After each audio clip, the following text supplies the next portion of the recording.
Salam la famille, c'est Cranu d'Atlas, j'espère que vous allez bien. Alors honnêtement, là on est vraiment en train de rentrer dans le grand n'importe quoi. Là sincèrement on a la limite du ridicule. La vérité, on a la limite du ridicule. Moi je vous ai dit ce que je pensais par rapport à l'avenir de Vaïd. Je vous ai dit que si ça tenait qu'à moi, il fallait le garder pour cette Coupe du Monde. Même si je suis pas un grand fan de ce coach, même si c'est vrai que sur le plan sportif il a vraiment montré des grosses limites. On le voit juste dans son coaching. Parfois il fait vraiment des choix assez douteux. Et on comprend pas, des fois il y a des joueurs qui sont assez bons en club, qui sont assez bons en équipe nationale, qui du jour au lendemain se retrouvent sur le banc sans aucune raison, sans aucune explication. Ou même des joueurs qui sont performants en club, que tu les vois plus convoqués, et vice versa. Des fois t'as des joueurs qui sont vraiment pas du tout performants en équipe nationale, mais qui sont toujours présents, qui sont toujours là, qui sont toujours titulaires. C'est complètement incompréhensible. Et ça on peut dire ce qu'on veut, mais ça impacte énormément sur le rendement de l'équipe nationale. Honnêtement, ça fait presque 3 ans que Vaïd il est là, ça fait presque 3 ans qu'il essaie de mettre une équipe en place, mais aujourd'hui on n'a toujours pas d'équipe type, c'est la vérité. Juste au milieu de terrain, tu vois rarement 2 matchs consécutifs avec les mêmes joueurs. Des fois t'as des joueurs comme par exemple Shahir, qui a vraiment fait les beaux jours d'équipe nationale sur la phase de groupe pour les qualifications à la Coupe du Monde, et du jour au lendemain il était plus du tout dans les plans de Vaïd. Et ça c'est juste un exemple parmi tant d'autres. Mais il y a une chose qu'il faut constater avec cette équipe nationale du Maroc, cette équipe de Vaïd surtout, c'est que tout simplement, en termes d'efficacité pure, il n'y a absolument rien à redire. Ça c'est clair. Mais par contre, quand on parle d'automatisme pur dans le jeu du Maroc, là par contre c'est beaucoup plus compliqué. Et il suffit juste de voir la Coupe d'Afrique. C'est vrai que en termes de résultats c'était pas catastrophique. T'as atteint quand même les quarts de finale, ce qui n'était plus le cas depuis 2017. Et il faut quand même avouer que les différences elles venaient surtout grâce à des exploits individuels. Notamment avec Bouffal et Hakimi comme on l'a pu voir tout le long de la CAN du Maroc. Donc ouais, tout ça pour dire qu'on peut bien sûr reprocher à Vaïd son manque de qualité dans le jeu collectif de son équipe. Ça c'est clair et net. Tout comme on peut aussi lui reprocher son manque de pédagogie qui a créé des conséquences énormes. Bien sûr que s'il avait été plus pédagogue, il n'y aurait pas eu tous ces conflits avec ses joueurs. Et il n'y aurait pas eu aussi tous ces conflits entre supporters. Parce que ça honnêtement je vous le dis, moi ça me dérange. Quand je vois à quel point cette équipe nationale elle divise énormément depuis que Vaïd est arrivé, c'est vraiment problématique. On sait tous que normalement une équipe nationale c'est censé rassembler, c'est censé donner une union sacrée à un peuple. Surtout dans des moments positifs comme ça, comme une qualification en Coupe du Monde. Honnêtement c'est vraiment dommage de voir qu'aujourd'hui les supporters sont totalement divisés avec les pro-Vaïd, les pro-Ziyech, etc. C'est pas normal.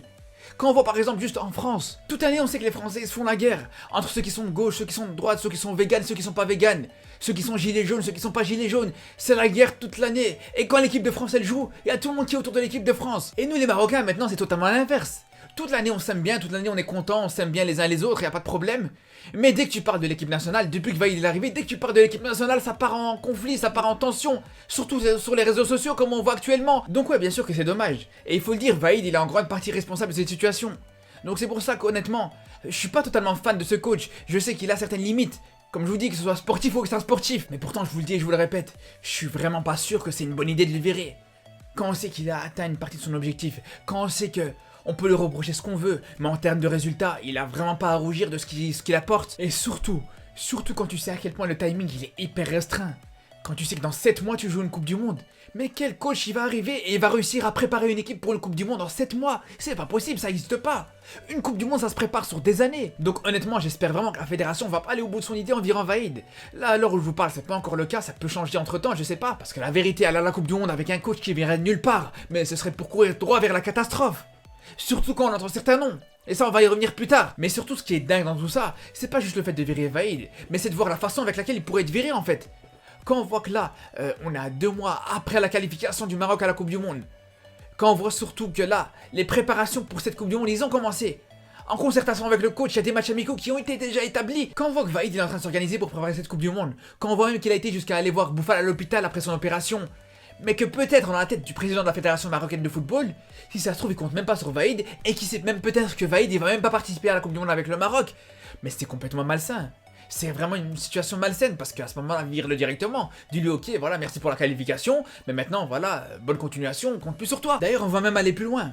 Quand on sait qu'aujourd'hui, la raison pour laquelle Vaïd pourrait être viré, c'est à cause de la situation avec Ziyech, et qu'on sait que cette situation elle dure depuis presque 1 an, mais fallait juste prendre ses responsabilités depuis le début. Si le président de la fédération marocaine il a changé son camp depuis le début et qu'il savait que dans tous les cas il allait être plus derrière Ziyech que derrière Vaïd, mais il devait directement prendre sa décision. Et là au moins si t'avais viré Vaïd à ce moment là, le nouveau coach il aurait eu 1 an et demi pour préparer cette Coupe du Monde à la place de 7 mois. Et justement en parlant de nouveau coach, là on sait que la machine est lancée par rapport à Vaïd, il n'y aura plus de retour en arrière. Dans 90% de chances, Vaïd sera pas à la Coupe du Monde avec le Maroc. Donc petit à petit il va falloir parler des probables successeurs à ce poste. Ça va pas être le cas dans cette vidéo, je vais pas m'attarder là-dessus. Mais j'ai juste une chose à dire, c'est que j'espère vraiment Vraiment que la Fédération marocaine de football va pas faire les mêmes erreurs que dans le passé et prendre les poubelles de l'Europe comme sélectionneur du Maroc. Parce qu'aujourd'hui, quand je vois certaines rumeurs et certains noms, j'ai juste envie de péter un câble.